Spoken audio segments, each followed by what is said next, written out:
en lo que se suma el resto de los compañeros, para comentar a ustedes que hoy por la tarde la sesión vespertina no se va a efectuar aquí, en el auditorio Sánchez Rosado. Esto así porque hay un grupo de la maestra Claudia Ansúrez que está interesado en participar en esta sesión, toda vez que es un tema que están trabajando en la asignatura por parte de la maestra Ansúrez y que tiene que ver con la administración de justicia. Entonces les pido que consideren que no será aquí el martes próximo. Las últimas dos sesiones ya las realizaremos nuevamente aquí, pero hoy por la tarde, justamente por el interés de este grupo y probablemente otro más de participar en esta sesión, es que la realizaremos en el auditorio Sánchez Rosado. Un favor, para que no haya problema de estas otras personas no habrán de firmar, toda vez que estamos ya, hoy es la séptima sesión, el 70% de avance del coloquio. Entonces pondremos la mesa de entrada para que ustedes sí firmen el acceso, el registro de la octava sesión, pero el resto no. Entonces, si pueden estar un poquito antes, a las 4, que ya estemos instalados, porque la idea es empezar 4:15 de manera puntual. Y bueno, pues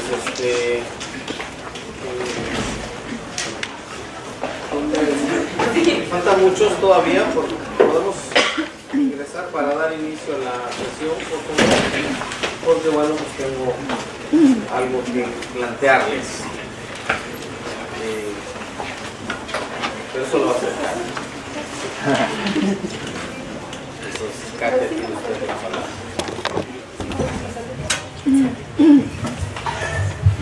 Buenos días, compañeros. Bienvenidos a otra sesión de nuestro coloquio Garantías Individuales y Derechos Sociales en el Centenario de la Constitución de 1917. En nuestra séptima sesión se hablará sobre el tema del Estado laico y religiones, preceptos constitucionales y reformas, avances o retrocesos en materia religiosa. Para hablarnos de este tema, esta mañana nos acompañaría el doctor Rodríguez Araujo. Sin embargo, por causas de fuerza mayor no puede acompañarnos, por lo que su ponencia será presentada por el doctor Salvador Alvarado Garibaldi. Sin embargo, aún así voy a leer la síntesis de su trayectoria profesional. El doctor Octavio Rodríguez Araujo es doctor en Ciencias Políticas por la Facultad de Ciencias Políticas y Sociales de la UNAM.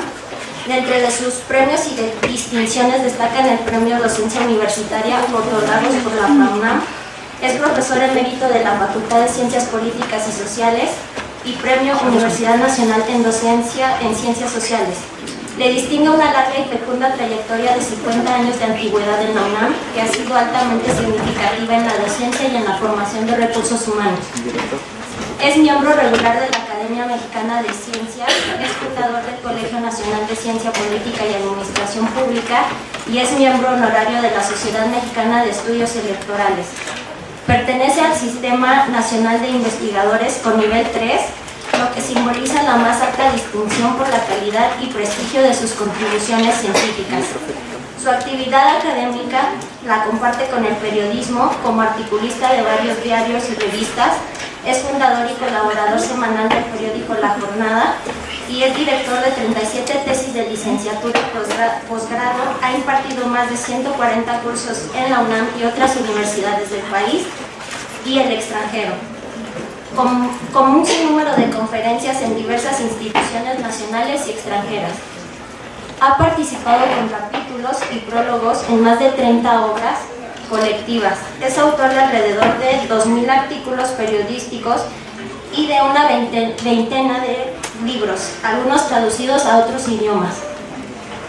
Entre los más recientes destaca Democracia, Participación y Partidos, las izquierdas en México, derechas y ultraderechas en México, poder y elecciones, entre pasiones y extravíos y la Iglesia contra México, entre otros. Pero se destaca este último libro por la relación que vamos a tocar hoy en este coloquio. Es una lástima que no pueda acompañarnos, sin embargo, pues, sin más que decir, le cedo la palabra al profesor Salvador. Bueno. Les recuerdo la dinámica del coloquio. Bien. Esta vez no va a haber preguntas, va a haber comentarios nada más, debido a que no está el ponente con nosotros, y se dará alrededor de 1 hora 20 minutos para exponer el tema.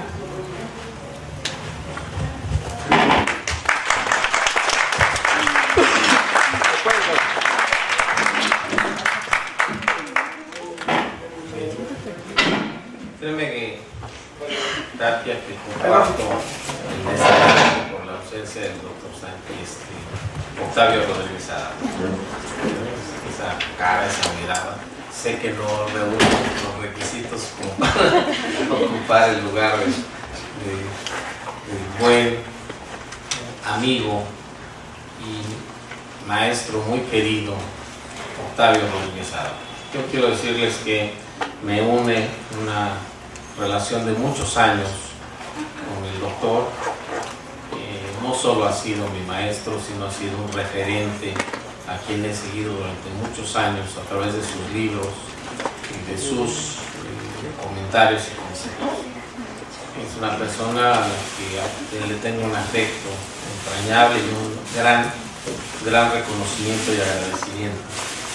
Es un hombre muy serio. Difícilmente suceden estas cosas, que no pueda acompañarnos, que no pueda cumplir con un compromiso. Ayer platicamos en repetidas ocasiones vía la red, y él todavía en la noche me aseguró que aquí estaría. Me dijo: yo soy un hombre que le gusta cumplir con sus compromisos, así es que yo veré de qué manera estaré por él. Sin embargo, confieso que ya muy tarde, para ser exacto, poquitos minutos antes de las 11, recibí un mensaje de una persona a la que también tengo gran aprecio, Teresa Rodríguez Araujo, la esposa del doctor, que me comentó que sí había un problema de salud delicado que le impedía desplazarse a la Ciudad de México. Él vive en Cuernavaca por cuestiones de salud y por instrucción, por prescripción médica, le es imposible estar hoy. Comprometido como es, muy apenado, me pidió que les transmitiera a detalle esta situación, que es una cuestión estrictamente de salud la que le impide cumplir con este compromiso. Sin embargo, me hizo llegar la ponencia, porque, insisto, es un hombre muy serio en su desempeño como universitario. Y me pidió, lo cual es para mí muy gratificante, es un honor, que a nombre suyo hiciera la lectura. Es un tema de gran actualidad, de una enorme vigencia, y que es necesario explorarlo de manera histórica, porque si no, difícilmente entenderemos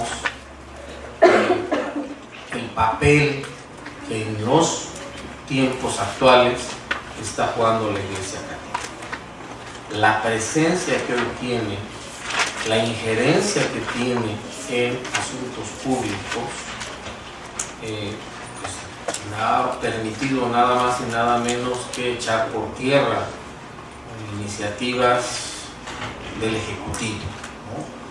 Es decir, no son datos menores que hoy una institución que tradicionalmente ha sido muy poderosa y que ha tenido una ríspida relación con el Estado, hoy esté tan fortalecida al grado tal que sea capaz de convocar a la movilización y a mantener una posición contraria a las iniciativas del gobierno federal, tiene una explicación. Salud. Y eso es justamente lo que el gran acierto que tiene Octavio Rodríguez Araujo al tratar de manera muy puntual cuál es el origen de la relación entre el Estado y la Iglesia y cuáles son los motivos por los cuales hoy se encuentra nuevamente fortalecida y tiene tal nivel de injerencia en la vida pública. De suerte tal que, dicho esto, me permito pasar a la lectura. Lo haré de manera puntual, textual, respetando absolutamente la autoría de quien escribe, que es el doctor Octavio Rodríguez Araujo.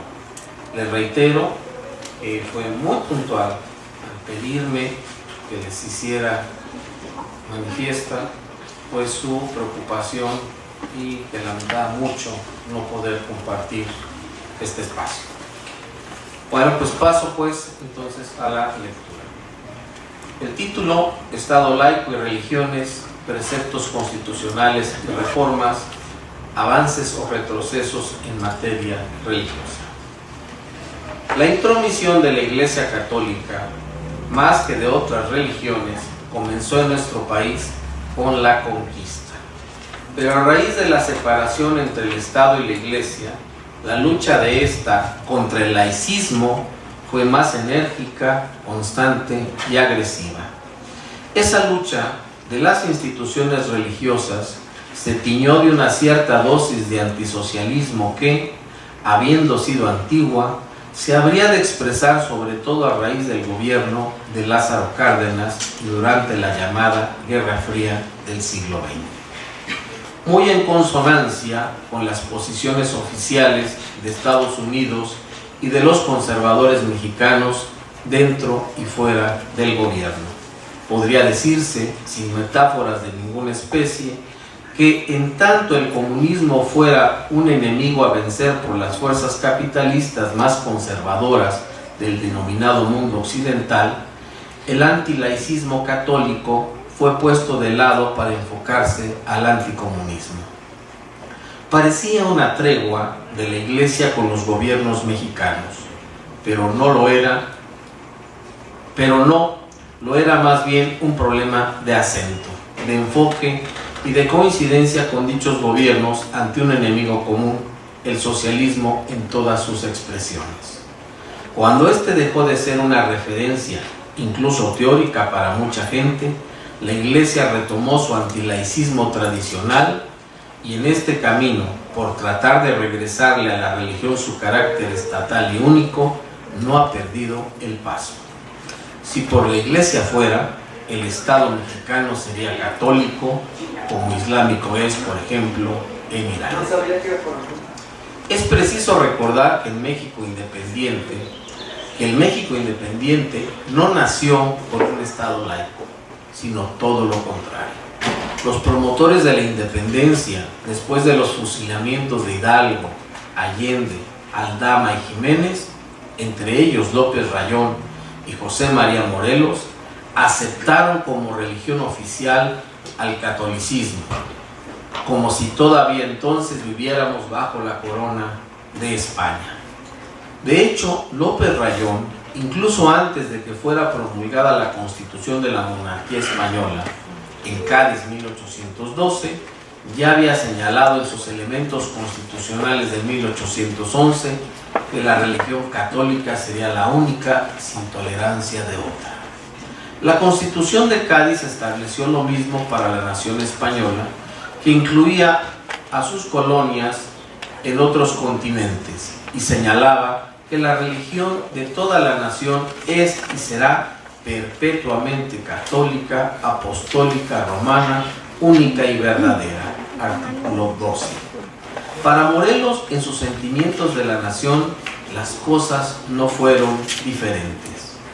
La religión católica sería única, sin tolerancia de otra, y el dogma sería sostenido por la jerarquía de la Iglesia, el Papa, los obispos y los curas, porque, comillas, se debe arrancar toda planta que Dios no plantó.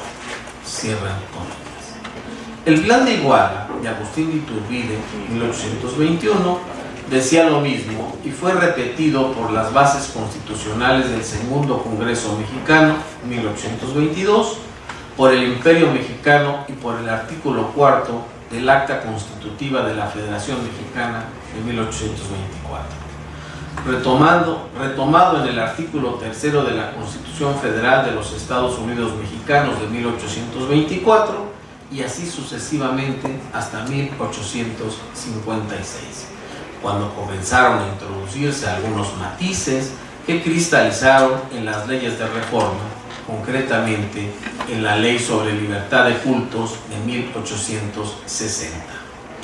En ese momento ya se habló de la separación del Estado y la religión. Artículo 1. La independencia entre el Estado por una parte y las creencias y prácticas religiosas por otra es y será perfecta e inviolable. Y en el artículo 4 se señalaba que la autoridad de las sociedades religiosas y sus sacerdotes será absolutamente espiritual. Se decía asimismo que los actos solemnes religiosos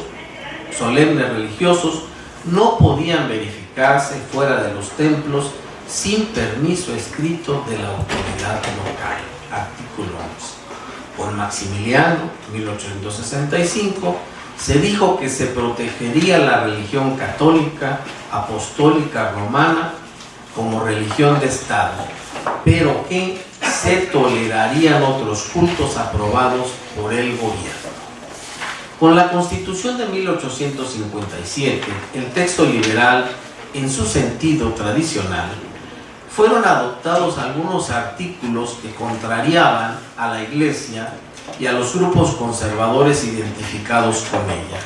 Dichos artículos estaban referidos a la educación laica, a la abolición de los fueros institucionales de la Iglesia y los militares, a la enajenación de bienes raíces en manos de las corporaciones eclesiásticas y otras medidas. Obviamente, los conservadores defendieron sus intereses y el arzobispo de la Garza y Ballesteros prohibió a los católicos jurar la nueva Constitución. Se gestaba un golpe de Estado y el presidente Comonfort no supo conducirse como lo obligaba a su cargo. Asumiría la presidencia Benito Juárez y los conservadores volvieron a la carga, provocando las llamadas guerras de reforma, ganada finalmente por los liberales, sin conseguirse la estabilidad deseada, misma que se vio interrumpida por la segunda intervención francesa y por el imperio de Maximiliano. En 1867, con la República restaurada, la Constitución tuvo vigencia, pero ni los conservadores ni la Iglesia se cruzaron de brazos. Aunque Porfirio Díaz mantuvo una relación cordial con la Iglesia, permitiéndole de nueva cuenta la adquisición de propiedades y el regreso de los jesuitas a México, entre otras órdenes religiosas, se negó a firmar un concordato con el Vaticano, contrariando al Papa León XIII. Con la nueva revolución, los liberales retomaron el poder y la nueva Constitución de 1917 establecería en el artículo 24 que todo hombre es libre de profesar la creencia religiosa que más le agrade y que ningún acto religioso de culto público deberá celebrarse fuera de los templos. La libertad de culto se complementaría con el artículo 130 al retomar la idea de que el Congreso no puede dictar leyes que establezcan o prohíban una religión, que el matrimonio es un contrato civil, que no se reconoce alguna a las agrupaciones religiosas denominadas iglesias, que los miembros de culto serán considerados profesionistas, que para ejercer un ministerio de culto se necesita ser mexicano por nacimiento y que nunca podrán en actos públicos o de culto hacer críticas a las leyes fundamentales ni al gobierno, y tendrán derecho a asociarse, ni tendrán derecho a asociarse con fines políticos. Eso establecía el artículo 130. Frente al nuevo texto constitucional, hubo más exigencias de la Iglesia Católica en contra de la Constitución de 1917. Quizá la principal fue en relación con el artículo 27, ya que éste establecía que ninguna asociación religiosa denominada iglesia podrá adquirir, poseer o administrar bienes raíces ni capitales impuestos sobre ellos. Estos serían de la nación, incluyendo los templos, obispados, casas rurales, seminarios, asilos, conventos o colegios de asociaciones religiosas, en manos de estas o de adquisición futura. En ningún caso las instituciones religiosas, los miembros de culto o asimilados podían tener directa o indirectamente instituciones de beneficencia pública o privada. Con el gobierno de Calles se hizo valer el artículo 27 según su texto original de 1917 y se cerraron conventos, iglesias, escuelas católicas que no impartían educación laica, etc. Los curas extranjeros fueron expulsados, la iglesia por supuesto reaccionó y el arzobispo primado de México, José More del Río, declaró el 4 de febrero de 1925. La doctrina de la iglesia es invariable porque es la verdad divinamente revelada. La protesta que los prelados formulamos contra la Constitución de 1917 en los artículos que se oponen a la libertad y dogmas religiosos se mantiene firme. No ha sido modificada sino robustecida porque deriva de la doctrina de la Iglesia. El episcopado, clero y católicos no reconocemos y combatiremos los artículos 3, 5, 27 y 130 de la Constitución vigente. Este criterio no podemos, por ningún motivo, variarlo sin hacer traición a nuestra fe y a nuestra religión. Los tambores de guerra.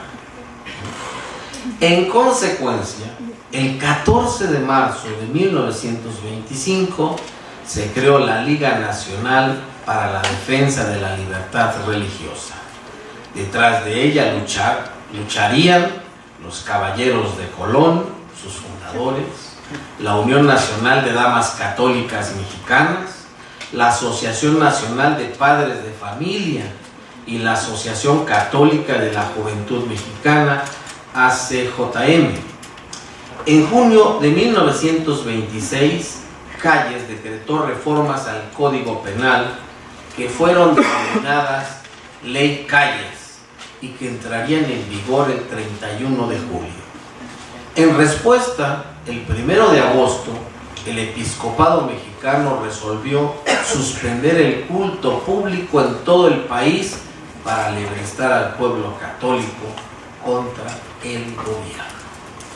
El 16 de agosto de 1926, el episcopado le envió a Calles un memorial firmado por el ya mencionado arzobispo primado de México y por el obispo de Tabasco. 3 semanas después, enviaron el mismo memorial al Congreso de la Unión. En dicho documento se pedía la reforma a los artículos 3, 5, 24, 27 y 130 de la Constitución por considerarlos contrarios al clero y a la Iglesia Católica.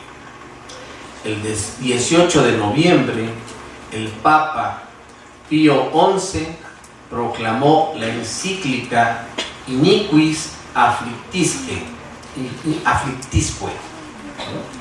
que aquí la leí hace ratito, porque eso me da una joya de intromisión en la vida política del país, ¿no? Para quien tenga interés en profundizar, eso en verdad, un llamado a la rebelión de parte del Papa. Encíclica en la que dictaba la conducta a seguir por los católicos mexicanos en contra del gobierno mexicano.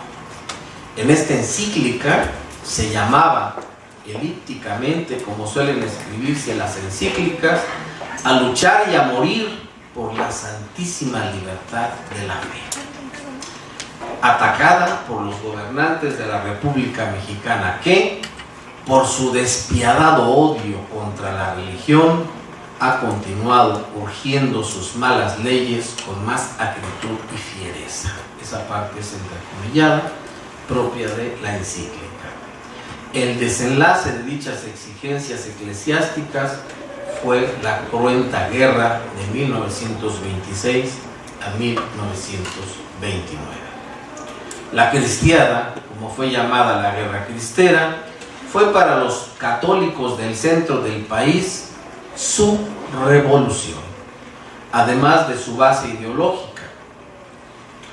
Al ser derrotada, los cristeros se organizaron primero en la Legión 1931-1934, luego en la Base 1934-1937 y finalmente en la Unión Nacional Sinarquista, fundada en León, Guanajuato, en 1937. La influencia organizativa y política de estas agrupaciones derivaba del fascismo italiano y del nazismo alemán, y a partir del gobierno de Lázaro Cárdenas, algunas de ellas retomaron el antiguo anticomunismo de la Iglesia que se expresaba desde los tiempos del Papa Pío IX y que ratificó León XIII desde su encíclica Quod Apostolici Muneris, en la que se consideraban errores el socialismo, el comunismo y el nihilismo. El lema de la Unión Nacional Sinarquista era Patria, Justicia y Libertad. Fue anticomunista, antiliberal a la vez que antiestatista, ultranacionalista y profundamente religiosa, fundamentalista, la denomina Araujo de manera muy puntual, con fuerte influencia en los estados de la región central de México, conocida como el Bajío, y en Jalisco y Michoacán. Para algunos, no precisamente pocos, el gobierno de Lázaro Cárdenas fue considerado socialista sin serlo. El anticomunismo que venía desde mucho tiempo atrás cobró nuevos bríos, y más todavía por los avances del fascismo en Italia y España y el nazismo en Alemania. Hace muchos años escribí, señala el autor de esta ponencia, que no fue fácil que el fascismo se extendiera relativamente en el país en esos años, sobre todo entre los grupos católicos. El fascismo coincidía también con el anticomunismo. Este era un ingrediente que aglutinaba a muchos y se explicaba porque incluso en los gobiernos de Portes Gil, Ortiz Rubio y Rodríguez, presidentes durante el Maximato, el comunismo era considerado como una doctrina ajena a la idiosincrasia de los mexicanos. El nacionalismo, que también caracterizaba al gobierno de Cárdenas, condujo también a posiciones xenófobas, particularmente contra ciertos grupos extranjeros, los chinos y los judíos. Se argumentaba sobre todo en contra de los segundos, que no se asimilaban a la sociedad y que se negaban a realizar labores en el campo. Lamentablemente el gobierno también compartía esa visión. El ambiente político del momento era propicio para el surgimiento y o desarrollo de grupos anticomunistas, fascistas, defensores del catolicismo, ultranacionalistas, xenófobos y hasta antisemitas. El general Nicolás Rodríguez Carrasco, quien había participado en la rebelión en 1929 y en apoyo de Vasconcelos para la presidencia de la República, organizó un grupo llamado Camisas Verdes y estrenó su grito de guerra: México para los mexicanos. Y durante la presidencia de Abelardo L. Rodríguez fundó los Camisas Doradas, cuya función fue la de apalear a los comunistas y a los judíos. Los Camisas Doradas fue el nombre con el que era conocida la Acción Revolucionaria Mexicanista, la ARM. Contrariamente a la derecha religiosa, la ARM afirmaba que tenía el propósito de continuar la obra de Hidalgo, Morelos y los fundadores de la Reforma y la Revolución, Juárez, Madero y Carranza. Lo que es más, la ARM no hacía mención en su programa a la Iglesia Católica ni aludía a la religión excepto cuando pedía libertad de cultos, y añadía que no defendía religión alguna, ya que era un problema de conciencia en la que no debía intervenir la autoridad. A pesar de la mesura con que Cárdenas trató a la Iglesia, sobre todo por contraste con los años del callismo y del maximato, en México hubo renovados ímpetus de los católicos beligerantes en contra del comunismo y en algunos casos, como ha sido visto, incluso contra los judíos. La cuestión tenía que ver con la óptica de los conservadores y reaccionarios, religiosos y laicos, en relación con el gobierno de Cárdenas y con la educación socialista de esos años. Para muchos de esos conservadores y reaccionarios, el general Cárdenas era por lo menos socialista, sino que comunista, pese a que el presidente había declarado que no compartía las doctrinas socialistas ni comunistas. Es pertinente señalar que los Camisas Doradas no solo asumían que Cárdenas era comunista, sino que apoyaron el intento golpista del general Saturnino Cedillo y buscaron, como la Iglesia Católica durante la Guerra Cristera, alianzas con los petroleros yanquis, algunos de ellos ligados a las redes de nazis organizadas por Alemania. Otra influencia fascista en México con fuertes tintes católicos era el franquismo español y la Falange. En noviembre de 1936 se fundó en México la Asociación Española Anticomunista y Antijudía. Ese mismo año, José Vasconcelos, quien vivía en Estados Unidos, inició una serie de artículos en Timón, Hoy, Excelsior y Novedades en apoyo al franquismo y a la Alemania de Hitler.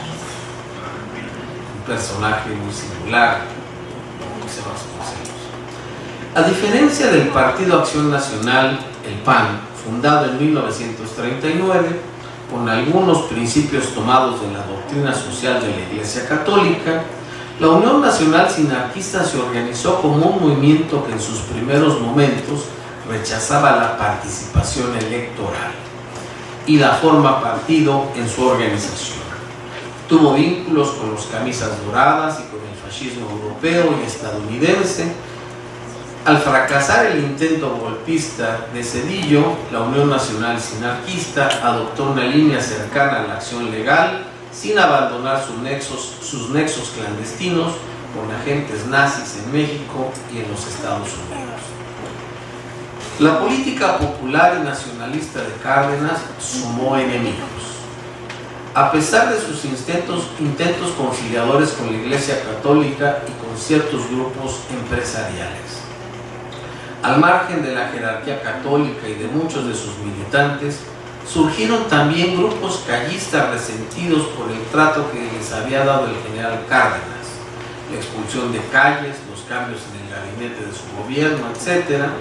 Y estos grupos formaron el Partido Revolucionario Anticomunista, el PRAC, siendo sus dirigentes más destacados Manuel Pérez Treviño, Joaquín Amaro y Melchor Ortega. Los grupos anticomunistas y fascistas tuvieron relación con los miembros de la Iglesia Católica, como el obispo de Huejutla, José de Jesús Manríquez y Zárate, quien en su destierro en Estados Unidos entró en contacto con José Vasconcelos con la finalidad de rescatar a México de los comunistas.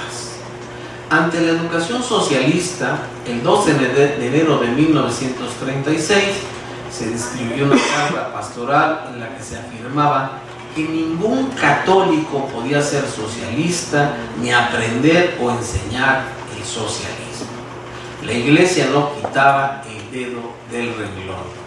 Quería, por un lado, acabar con la educación socialista, lo que se logró bajo el gobierno de Manuel Ávila Camacho mediante la reforma del artículo 3 constitucional, y por otro lado, intervenir directamente en la educación, tanto pública como privada, para que los valores católicos pudieran enseñarse en las escuelas. Dada la crítica situación del país después de la expropiación petrolera y en vísperas de una guerra mundial, Cárdenas optó por apoyar como sucesor a un moderado que fuera capaz de lograr una suerte de conciliación nacional con todos los sectores sociales que se sentían agraviados por sus políticas nacionalistas y populistas. Los otros aspirantes a la presidencia polarizaban a los distintos grupos de presión en el país, unos por su cercanía con sectores de la ultraderecha, incluso con fascistas, como los generales Joaquín Amado y Juan Andreu Balmazán, y otros como el general Mújica, por ser simpatizantes de las izquierdas. Ávila Camacho, por lo demás, al declararse creyente, fue apoyado por la Iglesia Católica. La política de unidad nacional de su campaña logró el respaldo de amplios sectores políticos al candidato del Partido de la Revolución Mexicana, incluidos el Partido Comunista Mexicano, la Confederación de Trabajadores de México y otros más. En este periodo, la Unión Nacional Sinarquista creció como nunca antes y llegó a contar bajo la dirección de Salvador Abascal con 500,000 de militantes, una gran fuerza que trascendió su centro tradicional en el Bajío para iniciar su declinación relativa por pugnas internas a partir de 1944. Después de la Segunda Guerra Mundial, habría de iniciarse la Guerra Fría y el mundo se dividió en dos polos. El capitalista encabezado por los Estados Unidos y el llamado socialista con la Unión Soviética al frente.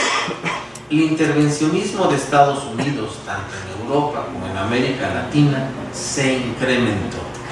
El gobierno mexicano, de Miguel Alemán, y no pocos medios importantes en México tomaron partido por la potencia del norte y todos ellos hicieron eco del anticomunismo.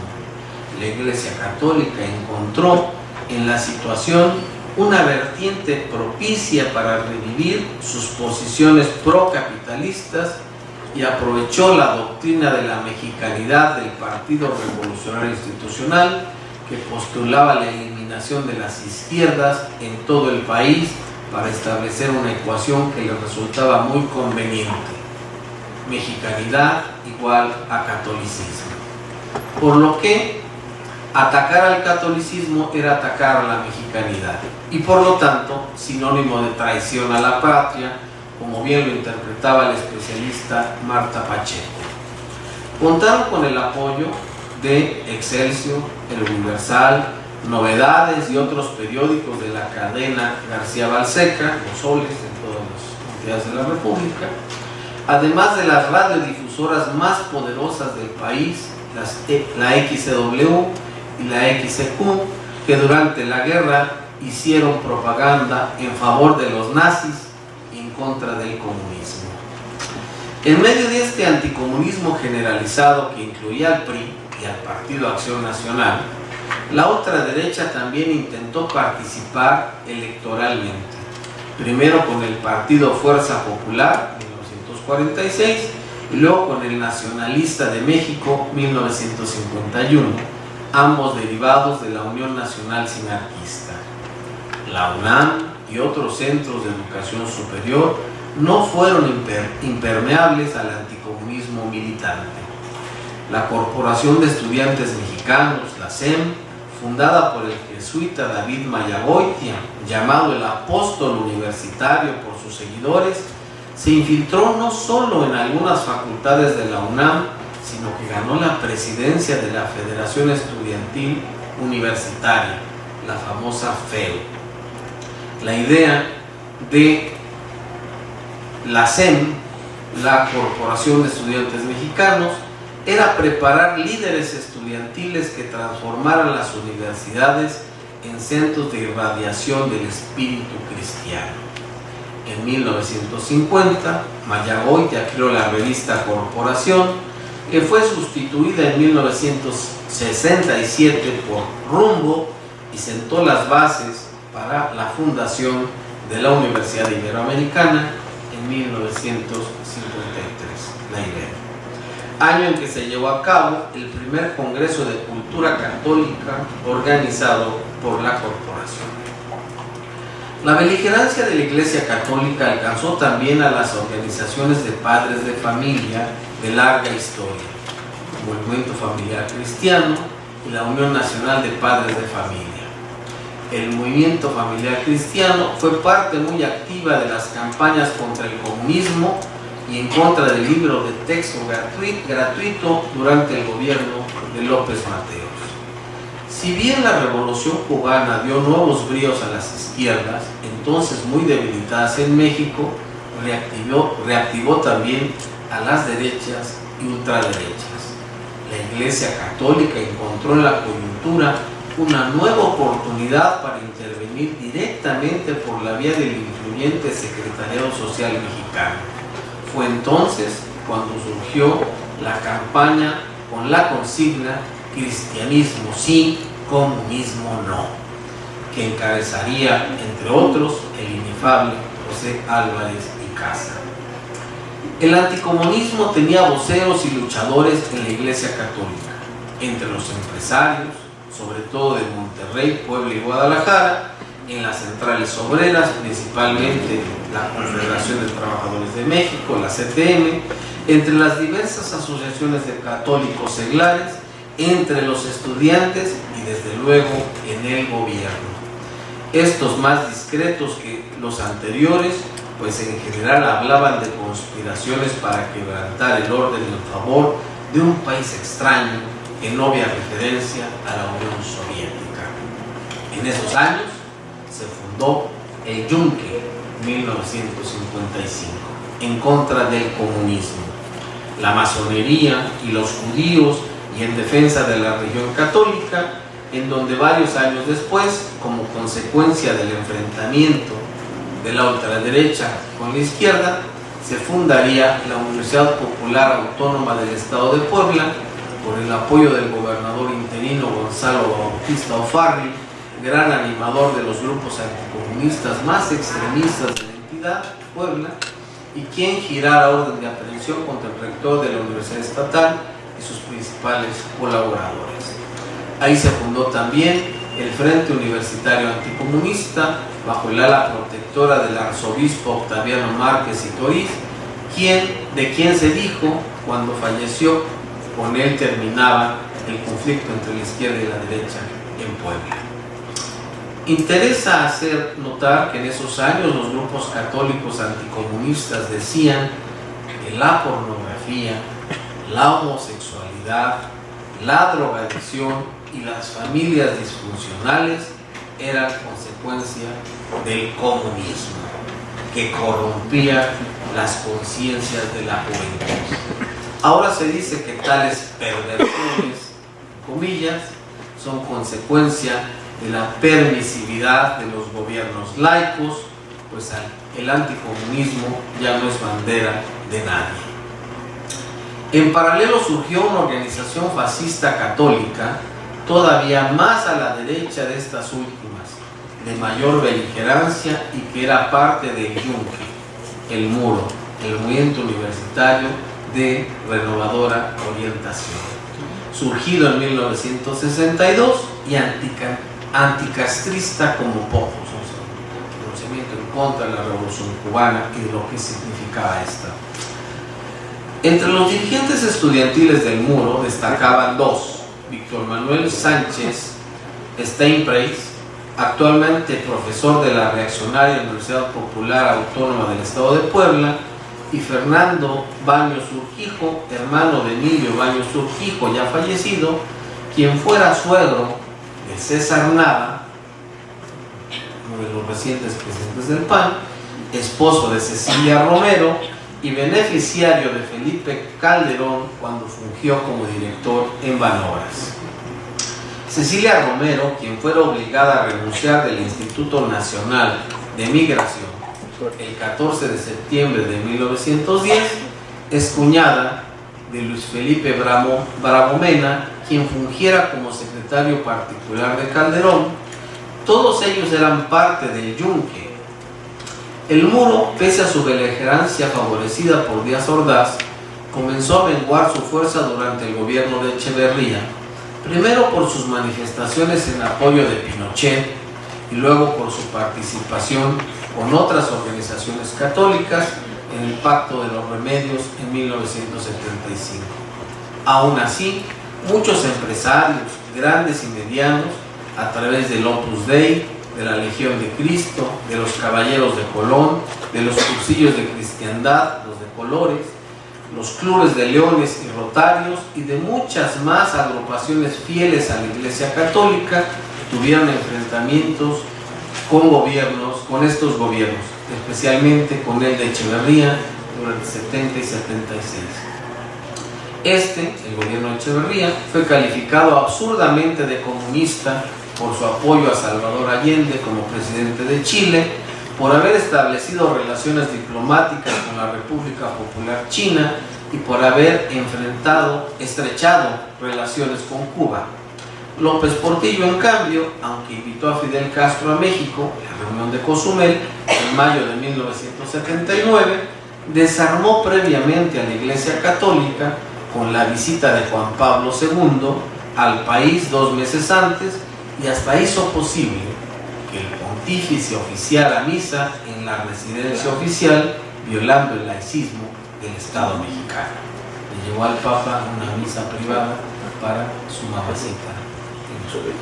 Ese era. Cuando la Iglesia Católica pensó colectivamente que el comunismo era un peligro mayor que determinadas políticas estatales, dedicó sus esfuerzos a combatirlo y a apoyar al gobierno. Cuando el comunismo dejó de ser una amenaza para ella y sus dogmas, especialmente a partir de los años 80, retomó su lucha en contra de las leyes e instituciones que limitaban su injerencia en la cosa pública, para influir en la conciencia de la población y en las mismas decisiones del gobierno. Nunca abandonó su idea de revertir la separación del Estado y la Iglesia, ni de regresar al Estado católico de los primeros años del México independiente. Cuando en el mundo y en México se pensó que el comunismo había dejado de ser una amenaza a las libertades del liberalismo, comenzando por la libertad de empresa, la Iglesia Católica comenzó a exigir mejores condiciones de participación en la vida pública. Con el presidente Salinas de Gortari, consiguió avanzar en sus pretensiones como nunca antes desde la Revolución de 1910. Con las reformas de Salinas en 1992, se mantuvo el principio de separación entre Estado e iglesias. Ya no solo la iglesia, incluye las iglesias. Pero las iglesias y agrupaciones religiosas tienen personalidad jurídica una vez que están registradas. Los ministros de culto podrán ser también extranjeros. Los nacionales no podrán desempeñar cargos públicos, aunque sí podrán votar. Los extranjeros obviamente no. Se conservó que no podrían asociarse con fines políticos, ni hacer proselitismo a favor de candidatos o partidos, o manifestarse en actos de culto o de propaganda religiosa en contra de las leyes o instituciones del país. En relación con el artículo 24, Salinas lo reformó de tal modo que los actos religiosos de culto público pudieran celebrarse fuera de los templos, sujetándose a la ley reglamentaria. En este sentido, vale decir que que a pesar de la regresión que significó la reforma salinista, con lo que quiere hacer ahora Donald Trump en los Estados Unidos, seguimos siendo más avanzados que ese país en esta materia. El fascista Trump anunció el 2 de febrero de este año, 2017, que eliminaría la enmienda Johnson de 1954, que es, como señaló un diario español, uno de los pilares de la separación Estado-Iglesia. Esta enmienda es una cláusula que estipula que entidades libres de pagar impuestos como iglesias u organizaciones caritativas no pueden participar directa o indirectamente en ninguna campaña política a favor o en contra de un candidato. De este modo, impide que líderes religiosos usen sus púlpitos para manifestar su apoyo u oposición a un candidato con el objetivo de influenciar en su congregación. No me extrañaría, señala el autor, que pronto las iglesias mexicanas, especialmente la católica, exijan derechos semejantes en nuestro país. Salinas, pues, atendió algunas de las exigencias de la Iglesia Católica, principal e históricamente en contra de esos dos artículos constitucionales, y tanto priistas como panistas aprobaron sus reformas en la esfera parlamentaria. En relación con la educación, el texto vigente del artículo 3 constitucional señala que si bien el Estado garantiza la libertad de creencias, la educación que imparte el Estado será laica, lo cual se sostenía desde 1917, con la salvedad de que en el texto original se decía que ninguna corporación religiosa ni ministro de algún culto podrán establecer o dirigir escuelas de instrucción primaria. Esta restricción fue omitida en la reforma de Salinas, por lo que las órdenes religiosas pueden tener y dirigir escuelas privadas con enseñanza no laica, es decir, confesional. Con el triunfo de Vicente Fox en 2000, la Iglesia Católica se sintió apoyada para buscar mayores avances, tanto en las escuelas como en la esfera estatal y la vida familiar.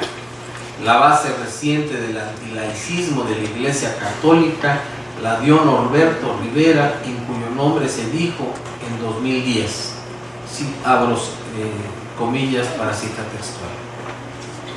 A nombre de Norberto Rivera se señala: nosotros, pastores del pueblo de Dios, tampoco podemos obedecer primero a los hombres y sus leyes antes que a Dios. Toda ley humana que se contraponga será inmoral y perversa, pues salir contra su voluntad termina por llevar a la sociedad a la degradación moral y a su ruina. Con este texto, lo que se implicó fue que dichos pastores se han declarado en rebeldía ante las leyes que nos hemos dado los mexicanos. Según este documento, nuestras leyes no tienen validez alguna si se contraponen a Dios, cualquier cosa que esto signifique. Y digo esto último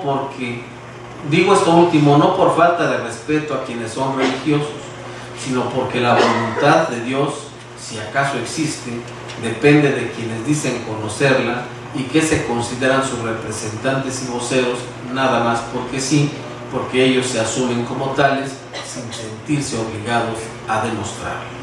Ahora ya no les gusta el artículo 130 que aplaudieron en tiempos de Salinas. Quieren más. Y no les gusta porque este artículo establece que las iglesias y demás agrupaciones religiosas se sujetarán a la ley. En el inciso E de este artículo se dice: tampoco podrán en reunión pública, en actos del culto o de propaganda religiosa, ni en publicaciones de carácter religioso, oponerse a las leyes del país o a sus instituciones, ni agraviar de cualquier forma los símbolos patrios.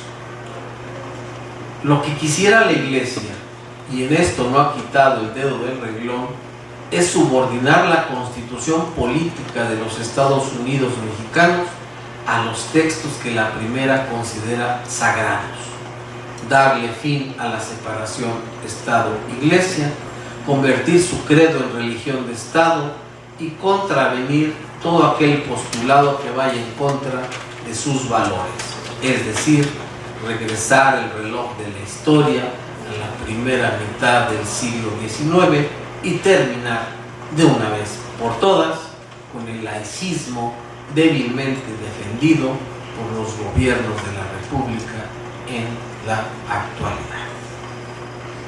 Es esta pues la ponencia del doctor Octavio Rodríguez, que por cuestión de salud, repito, no ha podido acompañarnos esta mañana.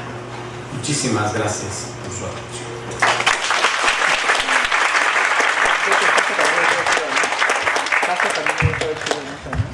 Compañeros, ¿algún comentario? ¿Alguno? Política y religiones, Permita. Bueno, me parece que aunque no haya estado el maestro, pues nos dejó claro con lo que dijo el maestro que, no sé, en el país, pues no sé, yo he visto que la educación laica pues existe muchísimo y existe porque pues es un país en su mayoría católico. No sé, en algunas escuelas donde se van a presentar los exámenes de admisión para esta universidad, pues en muchos, bueno, en varios de los que yo he visto, pues son católicos y pues es sorprendente porque pues uno no está acostumbrado a eso y cuando entrabas hay como imágenes religiosas o cosas que deben haber en una iglesia y siento que a veces no es como que les interese tanto la religión, sino porque para ellos es un mismo negocio el tener una escuela así, porque hay muchas personas que creen que se van a instruir a esas escuelas. Gracias. ¿Otro comentario? Miguel. Bueno, bien, se ha hablado la mayor parte del coloquio y creo que principalmente las primeras sesiones sobre la cualidad de estas leyes de la Constitución y si de verdad están beneficiando en la mayoría a la población y no a sectores y corresponden realmente a la necesidad de la gente y no a de grupos compactos. Pero pues, resulta sorprendente realmente que bajo aún teniendo esta ley que le impide a la Iglesia omitir su juicio sobre las leyes que dicta el gobierno, que incluso ahora ya convoquen a marchas como el Frente de Unión por la Familia. Pero resulta impresionante que ya hagan esto de manera pública y de manera ya más objetiva. Están diciendo prácticamente no me gusta tu ley, está atacando, va contra los preceptos morales de la Iglesia, todo eso. Entonces, yo creo que se prestaría este escenario para reflexionar acerca de realmente con qué fuerza y qué magnitud están presentes aún los poderes fácticos que se remontan todavía a una base monárquica, una base del virreinato. ¿Alguien más?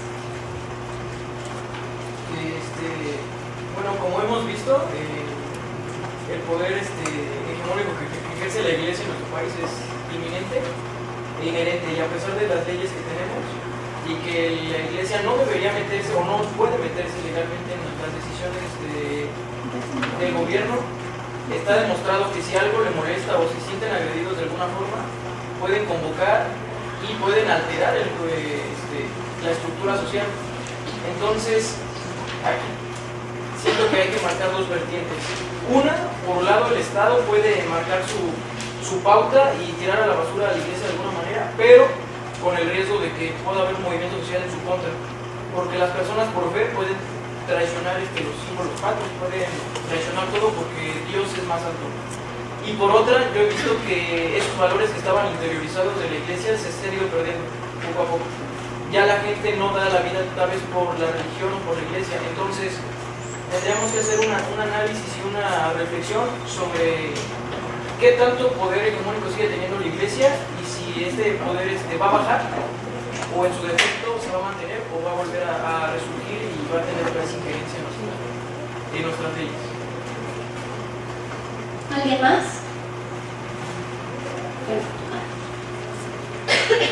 Hola, buenos días. A mí me llama mucho la atención la ponencia del doctor Araujo, su planteamiento, este recorrido que tenemos del anticomunismo, ¿no? Esta postura comunista con todas las implicaciones en términos políticos, sociales y económicos, pero sobre todo a partir de una gran ignorancia, es decir, hacer un adoctrinamiento al pueblo en función de postulados equívocos, falsos, tendenciosos, ¿no? El manifiesto por ahí de 1950 creo llega a México ya en español, si bien es cierto en Europa ya estaba, aquí para las masas pues no era un documento que pudiera estar a la mano, ¿no? Estamos hablando de mediados del siglo XX, después de la Segunda Guerra Mundial. Sin embargo, toda esta corriente ideológica, y bueno, y con ello las implicaciones que me parece que tienen, es sorprendente cómo las centrales obreras, ¿no?, se prestan a respaldar estas posturas, estas visiones, ¿no? O sea, de alguna manera deja de manifiesto en un momento dado los efectos de la corporativización de las centrales obreras, ¿no? Entonces, bueno, no es sorpresa para nadie todo este discurso que durante muchos años siempre ha estado ahí en la mesa o en el ámbito social, nacional. Yo siempre escuché a mi madre cuando se hablaba del comunismo, casi nada, ¿no? Y la verdad es que ya no conoce, simplemente replicaba, como la gran mayoría de las sociedades de este país, ¿no? Digo, sería interesante, ¿no? Como que toda esta cuestión que impacta y que de alguna manera permea en nuestra psique y nuestras formas de pensar, ¿no? Que desde la iglesia justo se fomentan en función de grupos privilegiados, son un grupo pequeño, o sea, además yo cuando hablaría de la iglesia de esta, que obviamente hay muchas, no dice el texto, uno va a ir a la Secretaría de Gobernación y puede ver que la cantidad de instituciones religiosas que están registradas son impresionantes. Efectivamente la Iglesia Católica como institución, por supuesto que va a la baja, ¿no? Yo no me imagino ahora aún en el Bajío que tuvieran el eco que tuvieron por los 20, 30, ¿no?, de aglutinar a la gente. O sea, uno vaya por ejemplo a San Juan de los Lagos, al lado de las iglesias, los monasterios que incluso ahí todavía tienen hasta los balazos, ¿no? Algunas imágenes destruidas por ese conflicto armado. La gente no estaría como en esa frecuencia. Sin embargo, por supuesto que hay una situación que permea como sociedad. Y en ese sentido sí me gustaría hacer una pregunta. ¿Hasta dónde en este proceso político electoral que se da en 1988 con Salinas, ¿no?, que viene como producto y resultado de un fraude, ¿no?, que hasta el día de hoy legalmente no se ha comprobado, hay muchos indicios, ¿no?, de eso? ¿Cómo este último pacto serio o este acuerdo que hace a nivel de iglesia de cúpula, ¿no?, estamos hablando de clero secular propiamente, ¿no?, realmente en el fondo un poco es para buscar la legitimación, ¿no?, a través de acuerdo y en otro sentido, en otro momento, quizá previendo este posible escenario que tenía que ver en ese momento con la firma del Telecán? ¿Me gustaría responder?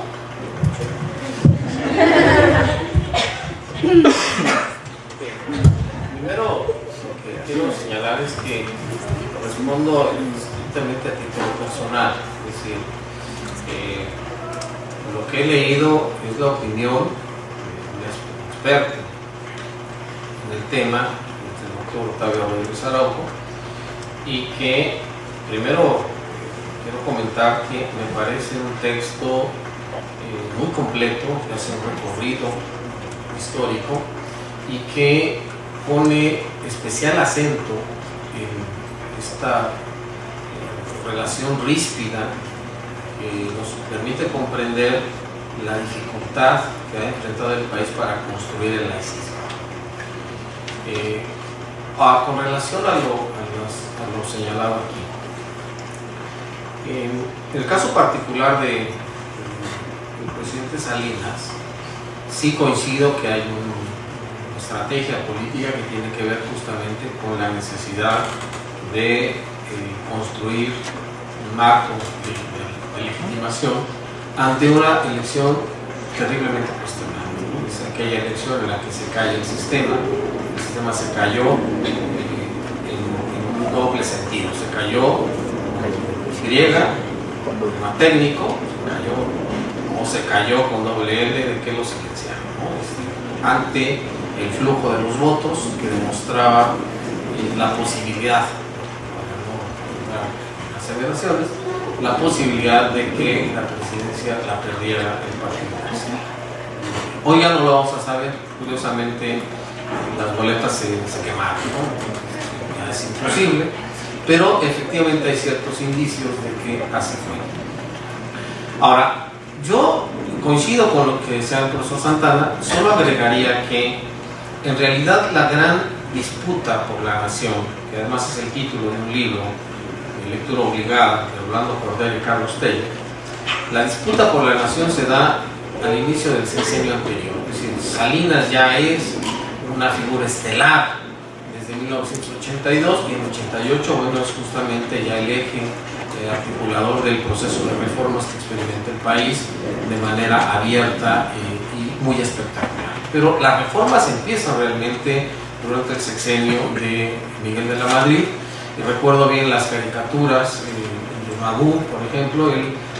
Salinas era siempre un sujeto que traía tijeras por todos lados, ¿no? Porque desde la Secretaría de Programación y Presupuesto, antes no era la de Hacienda la que hacía el manejo, la asignación de los dineros, sino programación y presupuesto, bueno, pues Magú lo pintaba así, ¿no? Como personaje, con las orejas mayúsculas, pero con tijeras por todos lados, porque se trataba justamente de recortar los presupuestos públicos en virtud de que el Estado se estaba retirando de las áreas de atención social y por tanto eso quedaba en manos de los sectores privados.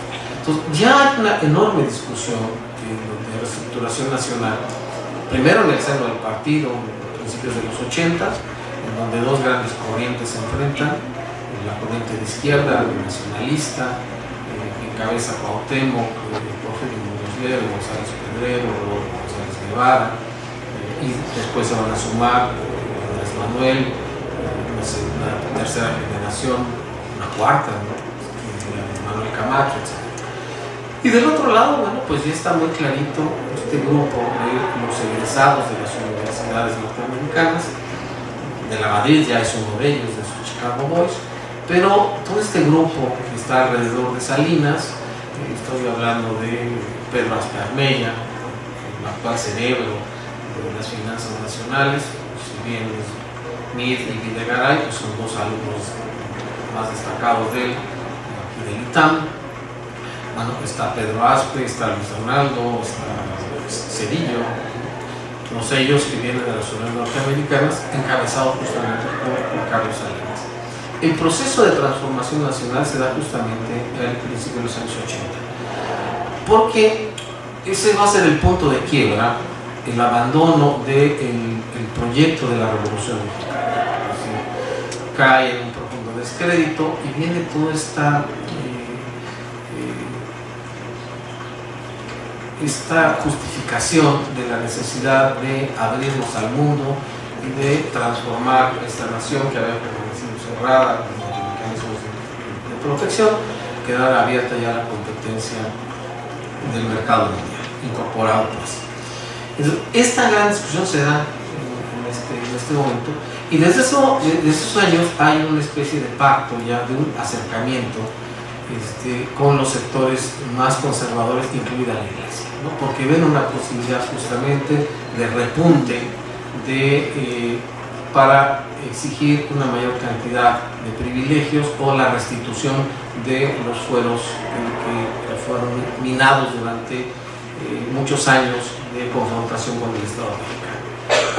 La Iglesia justamente aprovecha esta oportunidad. Lo dice en dos ocasiones en su texto Rodríguez Araujo, que ante la desaparición del fantasma del comunismo, de esta prioridad que era contener el avance de estas corrientes de pensamiento y de acción, ¿sí? Porque eran corrientes que se traducían en los hechos, ¿sí?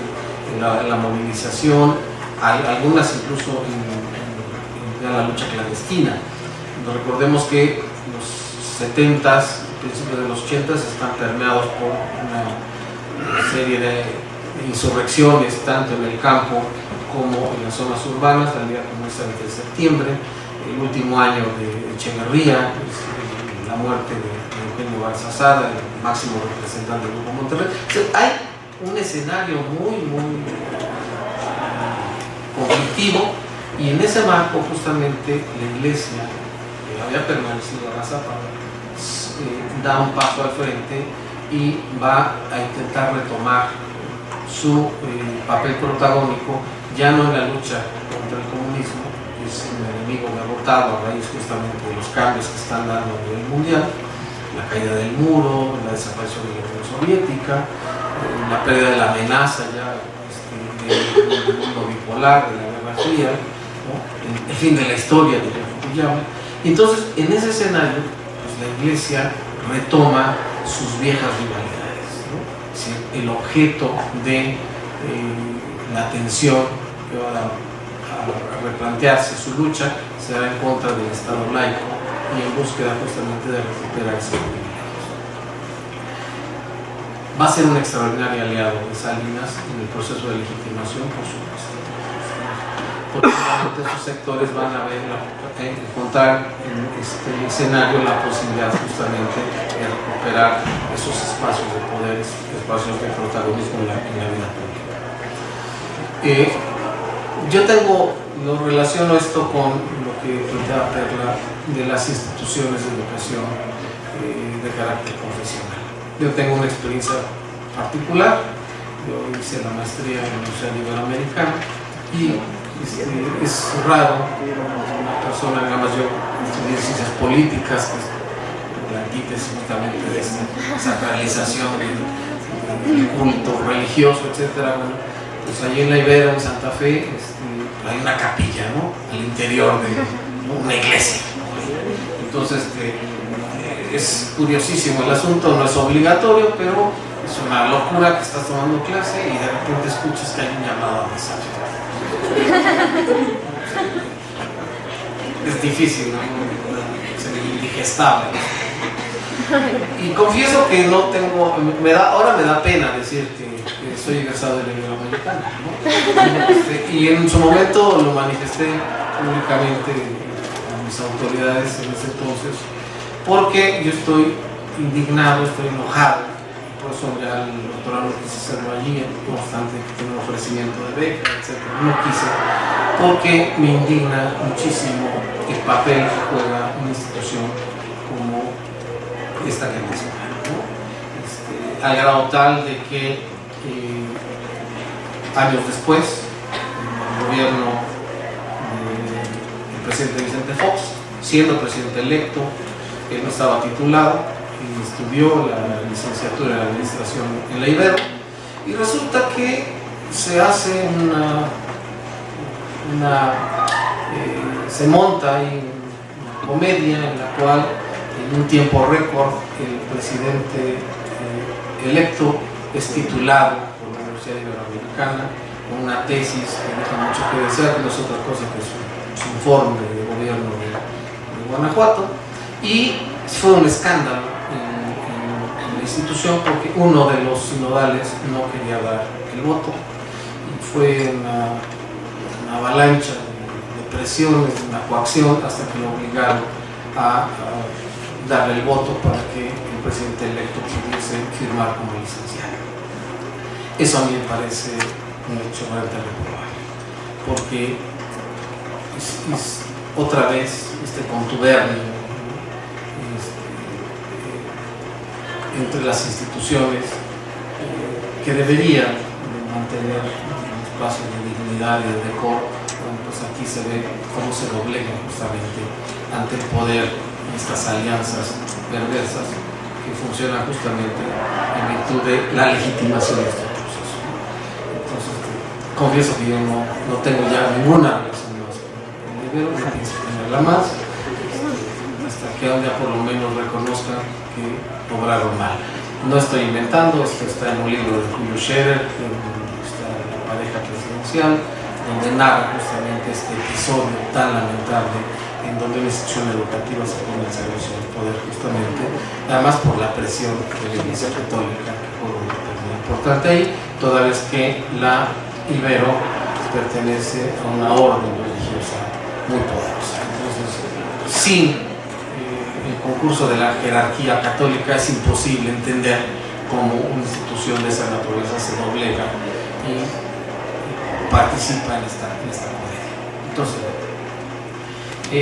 lo que a mí con eso concluyo, me parece que es muy importante y rescato del texto de Rodríguez Araujo, es que nos alerta en relación a lo que está pasando. Es decir, esto que en 2010 Norberto Rivera señaló, que si las leyes contravienen la voluntad divina, el católico no está obligado a cumplirlas. No es otra cosa que un grito de guerra, de combate, ¿no? Es decir, nosotros y nuestros feligreses respondemos a una lógica distinta, la ley divina y no la ley de los hombres.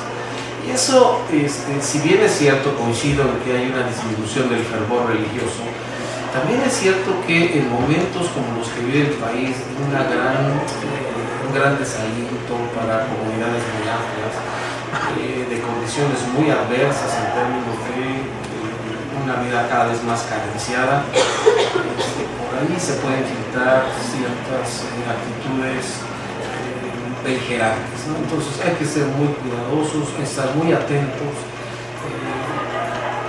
sí manifestar con firmeza la defensa de nuestras convicciones laicas, pero no incurrir en actos de provocación y violencia, porque la situación es delicada. Les pongo un ejemplo y con esto concluyo. Cuando una institución como la Iglesia es capaz de retar, ya no a través de la palabra, sino de los hechos, ¿no? Hay una iniciativa del presidente de la República que reconoce los derechos de las personas para tener relaciones de la naturaleza que ellas prefieran. No quiero entrar en detalles, yo soy respetuoso de la diversidad de las preferencias sexuales. Me parece que la autoridad no tiene por qué legislar en la materia, que cada quien haga con su horizontalidad lo que me parezca lo más conveniente, ¿no? Siempre de una manera respetuosa y responsable, cada quien es libre de hacerlo. Pero que desde una institución se convoque en el entendido de que por falta de información, además mensajes dirigidos justamente a los sectores con menor instrucción, con mayor capacidad de manipulación y de movilización, a la defensa de la familia. O sea, aquí estamos hablando de otra cosa, pero esa institución lo que nos está diciendo es que la familia es una, la que ellos han decidido, y no hay otra más. Y todo lo demás es una aberración, es una perversión, y por tanto reprobable y tiene que ser combatido. Entonces, ese es el escenario. Es un escenario en el que a mí me preocupa terriblemente la tibieza de las autoridades, de la Secretaría de Gobernación, de la Secretaría de Educación Pública, que no emiten un solo comunicado cuando la Iglesia de manera constante se está pronunciando a través de sus órganos episcopales en contra de las leyes de esta manera. Y eso me parece que ya es muy delicado, porque una cosa es el discurso y otra cosa ya es convocar a la sociedad, movilizarla y pronunciarse en contra de las disposiciones legales que tenemos que acatar todos. Ese es un escenario que me parece muy, muy desfavorable y muy preocupante, y que la lectura, el texto de Rodríguez Araujo nos da luz como para poder entender qué es lo que está detrás de estas manifestaciones de la jerarquía católica reciente. No sé si esto responde a lo que aquí se plantea. ¿Tenemos tiempo para otro comentario? ¿No? Bueno, entonces damos por terminada la sesión. Solo queda agradecer al doctor Octavio Rodríguez Araujo, que si bien estuvo presente, nos compartió su ponencia, y al doctor Salvador Alvarado por fungir como representante.